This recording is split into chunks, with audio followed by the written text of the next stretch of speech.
je me présente, donc je suis chargé de projet à l'Institut français du cheval et de l'équitation.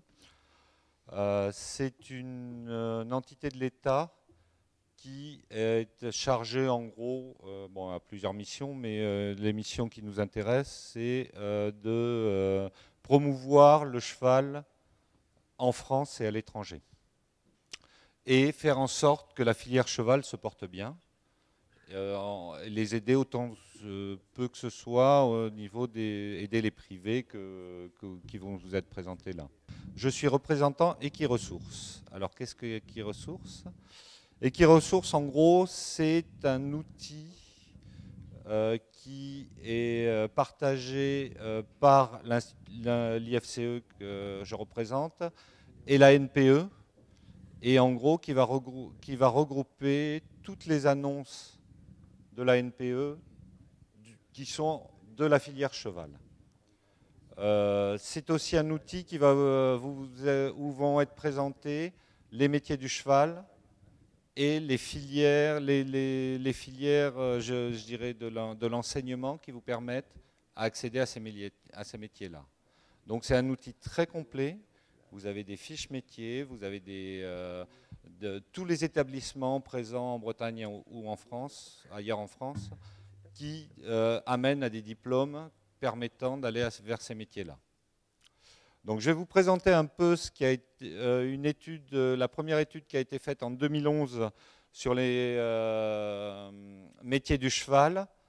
C'est la première étude que l'on a en France sur on appelle ça l'Observatoire des métiers, qui a permis d'avoir une vue à un instant donné de tous les métiers du cheval qui existent et de leurs perspectives d'emploi et les perspectives d'avenir pour ces métiers-là. Donc il faut savoir qu'en 2011, bon, ça a un peu évolué, mais on était dans cet ordre d'idées, il y avait de l'ordre de 75 000 emplois en France dans le monde du cheval, ce qui représente une niche, 0,5% de l'emploi au niveau national. Donc ce n'est pas très important. Sur la Bretagne, ça représente 7 000 emplois. Donc c'est très très peu. Sur ces métiers, on a des métiers, ce que nous on appelle directs, c'est-à-dire qui sont vraiment au contact du cheval. Donc c'est tout ce qui est élevage, entraînement, jockey, centre équestre, cavalier professionnel. Donc c'est ce qui représente vraiment les plus importants au niveau emploi direct. Et après, vous avez des métiers de service, mais vraiment en contact du cheval, que sont maréchaux ferrants, selliers, vétérinaires, marchands. Après, vous avez des métiers indirects, c'est-à-dire tout ce qui va permettre de nourrir les chevaux. Donc vous avez des entreprises qui vont être sur l'alimentation, l'équipement, le transport, les entreprises de boucherie, formation, recherche, presse et organisation. Je fais partie en gros de ces métiers-là, dans les 31%, vu que moi je suis sur un métier indirect de service. Non, je suis plutôt dans les institutionnels, je dirais, mais voilà. Et vous avez des organisations socio-professionnelles, c'est-à-dire tout ce qui est associé. Vous avez des emplois dans les associations de race ou dans les associations type France Gallo, donc c'est pour le milieu des courses. Et vous avez aussi la Fédération française d'équitation, des choses comme ça qui représentent 8%, donc 6 000 emplois sur toute la France. Donc c'est assez peu. Alors on a de la chance, 50% des emplois sont dans des régions de l'Ouest. Donc on est quand même sur des régions qui sont privilégiées par rapport au monde du cheval.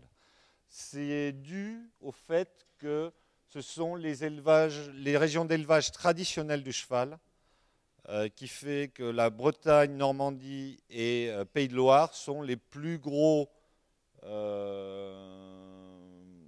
fournisseurs de chevaux en France, et donc il y a beaucoup d'emplois liés à ça. Et jusqu'à aujourd'hui, la croissance de l'emploi dans le monde du cheval est de l'ordre de 2%. C'est assez important. C'est dû essentiellement à la croissance de l'utilisation du cheval en tant que loisir. et vous avez les centres équestres qui se sont beaucoup développés. Malheureusement, on a un coup d'arrêt qui va être important cette année, c'est-à-dire que la TVA va passer à 20% sur les cours d'équitation, et donc ça va faire un blocage sur l'emploi, même régresser. C'est ce qu'on prévoit. Après, bon, vous avez des emplois liés à l'élevage, aux courses, et les éleveurs professionnels. On a répertorié à peu près une trentaine de métiers dans le monde du cheval, donc ils sont représentés dans vous le verrez sur le site internet d'Equiresources, donc les différentes fiches d'emploi. Mais les emplois les plus importants, où il va y avoir le plus de monde, ce sont ce qu'on appelle les palefreniers soigneurs, c'est-à-dire que les gens qui vont s'occuper des écuries, qui vont les vider, et qui vont s'occuper un peu des chevaux. Ce sont des métiers assez polyvalents, c'est-à-dire qu'il faut savoir utiliser des machines agricoles, il faut savoir, réparer l'électricité des box, donc c'est des métiers assez durs et assez prenants, mais c'est ce qu'il y a de plus important. Après, vous avez les moniteurs d'équitation. Donc jusqu'à présent, c'était un métier qui était en forte croissance. C'est un métier qui est, par contre, qui est lié aux lois du sport, donc qui est lié à un diplôme donc vous avez différents types de diplômes, mais le diplôme le plus répandu qui est le BPGEPS, qui est le brevet professionnel d'éducation physique orienté cheval. Vous avez ensuite tout ce qui est assistant d'élevage, là c'est dans l'élevage pur. C'est les gens qui vont tourner autour de la production de chevaux. Et enfin, vous allez avoir tout ce qui est cavalier, donc soit dans le milieu des courses, la jockey, light driver, qui eux ont leurs propres écoles de formation, et les cavaliers soigneurs, qui sont plutôt dans le milieu du sport, et qui, par contre, eux, je dirais, il n'y a pas vraiment de formation adaptée, mais ils sont souvent liés à des résultats en compétition. Alors attention, il y a beaucoup de métiers qui font rêver, garde à cheval, ostéopathe, dentisterie, éthologie. Ce sont des niches où il y a très très peu. En Bretagne, il ne doit pas y avoir plus d'une dizaine d'ostéopathes qui arrivent à vivre de ce métier. En dentisterie, c'est encore pire. Garde à cheval, je ne sais pas si on doit en avoir une quinzaine sur la Bretagne, mais il y en a certains qui font partie de la gendarmerie nationale ou d'autres qui font partie d'autres organismes. Donc ce n'est pas des métiers je dirais, très facile à obtenir parce qu'il y a très peu de monde et très peu d'emplois liés à ça. Le métier de l'élevage. Donc vous avez palefrenier soigneur en élevage. Alors il faut savoir que déjà, il faut au moins 10 chevaux pour qu'on considère qu'une personne, 10 poulinières, ce qu'on appelle, on considère une personne puisse être considéré comme professionnel dans le monde de l'élevage. Pour qu'il y ait des employés dans cet élevage, il vaut mieux compter, déjà pour qu'on ait un employé d'un palefrenier soigneur, il faut déjà compter une vingtaine de chevaux qui soient présents sur l'élevage. Et pour qu'on en ait plusieurs, il faut qu'il y en ait 30 et de très haut niveau. Et là, vous avez qu'une dizaine d'élevages en Bretagne qui, par exemple, sont susceptibles d'employer des gens. Donc très peu d'emplois aussi à ce niveau-là. Après, vous avez des métiers particuliers, donc les métiers d'étalonnier. Donc c'est des gens qui vont proposer des étalons à la saillie aux différents publics qu'il peut y avoir. Il faut savoir que donc, les haras nationaux ont proposé des étalons jusqu'à Jusqu'au mois de juin 2014, on va proposer encore des étalons. À partir de ce moment-là, on n'en proposera plus. Donc il y a eu un développement important dans le secteur public, privé je veux dire, d'étalonniers, parce que nous, on ne propose plus d'étalons à la montre. Vous avez des métiers particuliers qui sont inséminateurs. De plus en plus, des inséminateurs spécifiques équins, ça ne va plus trop exister, ou alors dans des grands haras en Normandie, je dirais. De plus en plus, les inséminateurs sont à la fois bovins et équins, parce qu'ils n'arrivent pas à vivre du seul métier d'inséminateur. Et responsable d'élevage, c'est vraiment dans les grands haras, où vous avez une quinzaine de personnes employées. Et le responsable d'élevage, c'est lui qui va, je dirais, manager tout ce monde-là.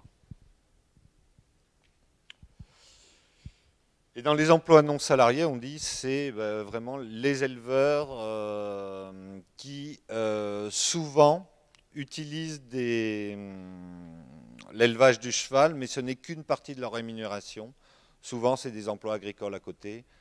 Ils ont des structures agricoles, soit des bovins laitiers, c'est ce qui est le plus utilisé, soit des fois des emplois agricoles dans les céréales, mais pas trop en Bretagne. En Bretagne, on est plutôt sur du bovin laitier ou de l'élevage de porc, qui est associé à de l'élevage équin. Dans l'équitation de loisirs, donc on a des métiers qui sont liés au centre équestre, donc animateurs, moniteurs, qui sont liés chacun à un diplôme particulier. Animateur, c'est un diplôme d'assez bas niveau. Par contre, il ne peut pas s'occuper d'un ensemble d'enfants sans la présence. Il doit être toujours en présence d'un moniteur avec lui. Alors, ce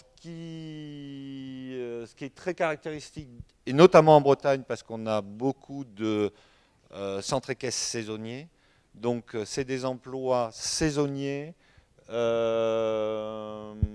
et souvent à temps partiel. Après, vous avez des métiers un peu plus intéressants, je dirais, un peu plus valorisants, qui sont instructeurs et coachs. Par contre, ça demande un niveau d'équitation très important et qui est souvent très dur parce que il faut à la fois un niveau d'équitation important, mais aussi il faut avoir la chance d'avoir les chevaux qui sont capables de faire ce niveau de compétition. Et ce n'est pas toujours simple à trouver. Et vous avez les métiers de valorisation de chevaux de sport, qui sont soit des métiers de préparation des jeunes chevaux, soit des métiers de cavaliers de sport, donc c'est qui vont mettre des chevaux un peu plus vieux, mais dans la compétition de plus haut niveau. Des métiers de groom, c'est pour les cavaliers de très haut niveau, ont besoin de personnel autour pour s'occuper des chevaux parce qu'ils ont en général un piquet de 5 à 10 chevaux lors d'une compétition et donc ils ne peuvent pas s'en occuper seuls et donc ils vont utiliser des grooms pour pouvoir le faire. Cavaliers soigneurs, c'est des métiers plus intermédiaires, je dirais. Après, vous avez le secteur des courses. Donc là, c'est un métier très réglementé. Vous avez des écoles de préparation. C'est des métiers assez durs au début, mais je dirais que c'est les métiers les plus stables parce que justement très réglementés et puis ayant la chance d'avoir je dirais une rémunération due au pari qui fait que le milieu des courses est assez bien représenté. Mais par contre, ce sont des métiers assez durs. Alors, les métiers en tension. Ce qu'on appelle les métiers en tension, c'est des métiers où on a du mal à recruter les gens. Donc c'est souvent moniteur d'équitation. Le problème de recrutement que l'on a sur les moniteurs d'équitation, c'est dû au fait que Ce que je disais, les moniteurs, ils restent 5 ans moniteurs et après ils font autre chose. Donc on en crée beaucoup de moniteurs, mais au final, il y en a très peu qui travaillent effectivement sur le terrain. Il y a aussi une problématique dans le milieu du cheval, c'est qu'il n'y a pas de structure de remplacement quand vous partez en maladie. Donc on est obligé de recruter des moniteurs, je dirais, en emploi partiel, quand il y a des congés maternité, quand il y a des congés dus à une maladie sur un mois. En dessous, on ne les remplace pas en général. Dans ces cas-là, on est obligé de recruter une personne en CDD pour un mois. Le problème, c'est qu'on n'a pas de personnes toujours disponibles pour ça et que les gens, elles font autre chose, elles travaillent ailleurs pour pouvoir vivre. Des maréchaux ferrants qui durent sur la longueur jusqu'à 60 ans à ferrer des chevaux, c'est très rare. À 45 ans, ils ont plus de dos. Donc c'est un métier qui est compliqué. Il faut bien penser sa reconversion derrière. Donc c'est des métiers qui sont difficiles aussi où on a du mal à recruter.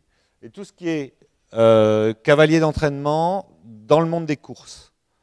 Parce que justement c'est pareil, des métiers très durs, des métiers à risque, parce que ils tombent souvent, donc on a souvent des problèmes pour recruter ces gens-là. Et puis la qualité de ces gens-là, parce que les formations ne sont pas si bonnes que ça. On a voulu faire de la masse, mais les gens ne sont pas obligatoirement bien formés à ces métiers-là. Les métiers en tension où il y a beaucoup de candidats, mais on ne les recrute pas, c'est groom, c'est cavalier de sport. Bon, maréchal ferrant, ça l'est un peu moins, mais groom et cavalier de sport, parce que souvent les gens n'ont pas le niveau d'équitation voulu. Ce qu'il faut savoir, c'est que souvent les cavaliers sont beaucoup montés à poney, mais sont très peu passés à cheval. Et quand on demande sur un cavalier de sport, on demande un niveau d'équitation qui est niveau amateur élite ou pro 2 ou pro 3 à ce niveau-là. C'est au moins 5 niveaux au-dessus en compétition de ce qu'on fait en poney. Donc il y a du travail à faire après qu'on soit passé à cheval. Et souvent, on a très peu de gens qui ont ces capacités-là. Et qui ont malheureusement aussi la capacité de s'acheter un cheval pour pouvoir faire ce niveau de compétition-là. Parce qu'il faut la qualité du cheval aussi. Et après, on a les tensions saisonnières qui sont liées à la précarité de l'emploi. C'est que l'élevage, la naissance des poulains, je dirais tout ce qu'on appelle la saison de monte, ne se fait que du mois de février jusqu'au mois de juillet. Et après, ces gens-là doivent aller travailler ailleurs. Donc, c'est un emploi saisonnier. Donc, il faut savoir que ce métier-là, ce n'est pas un métier simple à faire. Il faut prévoir autre chose à côté. On a une féminisation très importante, surtout liée à l'équitation de loisirs. Hein. Le monde, dans les centres équestres, on a de plus en plus de femmes qui sont moniteurs, du fait aussi qu'il y a de toute façon, les clients, c'est à 80% des filles. Par contre, ce que je disais, on a regardé 7800 entrants, au bout de 5 ans, il n'y en reste plus que 1100. De gens qui rentrent dans les métiers du cheval. Donc il faut savoir que c'est un métier qui est dur, c'est aussi un métier de passion, mais les gens s'aperçoivent que ils ne montent plus à cheval à partir du moment où ils travaillent dans le cheval. Ils n'ont plus le temps de monter à cheval. Ils s'occupent des chevaux, ils tournent autour des chevaux, mais ils n'ont plus le temps de monter à cheval. Donc, bien prévoir que c'est les métiers adaptés, les métiers du cheval, ce n'est pas obligatoirement ce dont on rêve. Bien regarder qu'est-ce que l'on fait dans ces métiers-là et savoir si on veut les faire ou pas. Donc c'est du coup un métier où les salariés sont jeunes.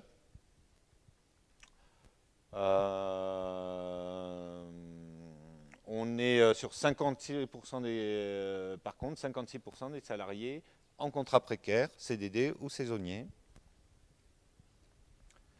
Et le taux de chômage est très important. Oui, surtout pour les gens qui n'ont pas le permis de conduire.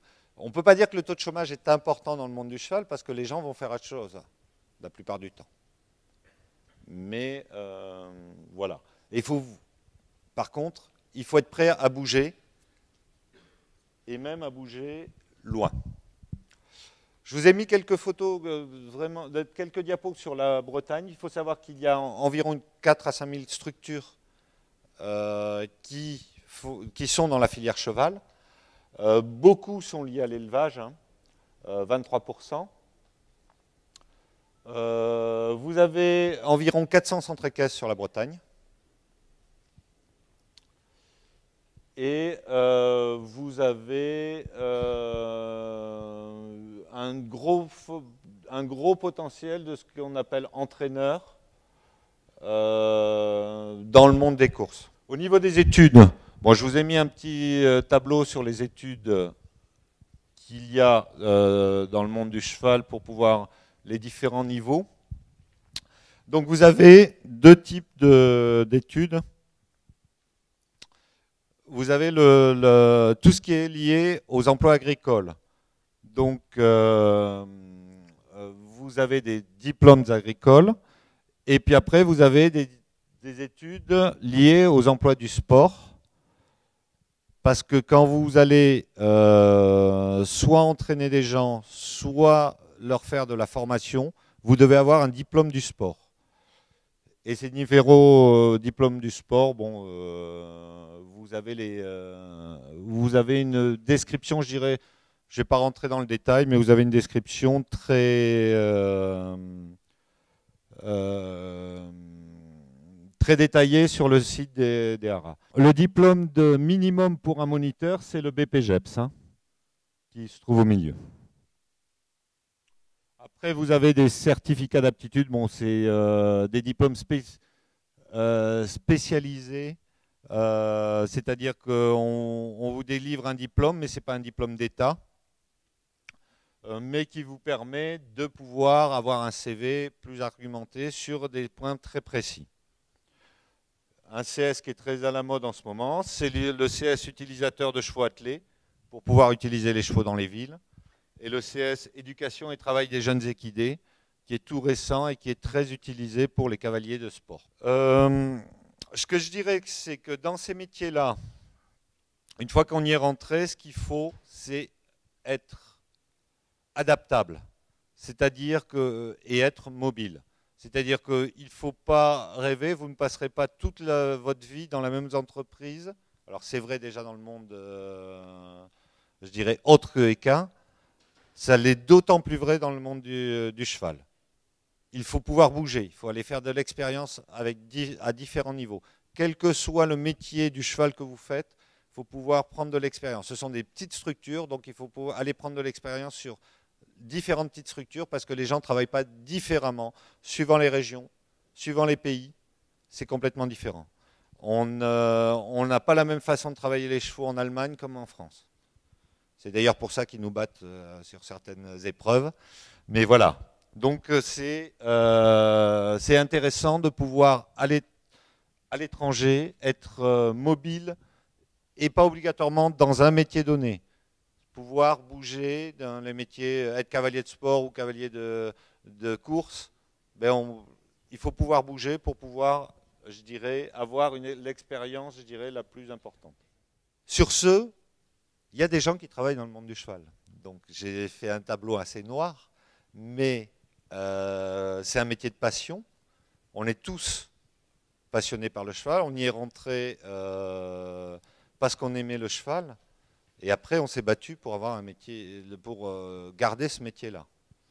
Mais il faut savoir que c'est voilà, c'est un métier de passion, c'est un métier dur, mais qui apporte beaucoup de choses aussi parce que le cheval nous rend énormément de choses.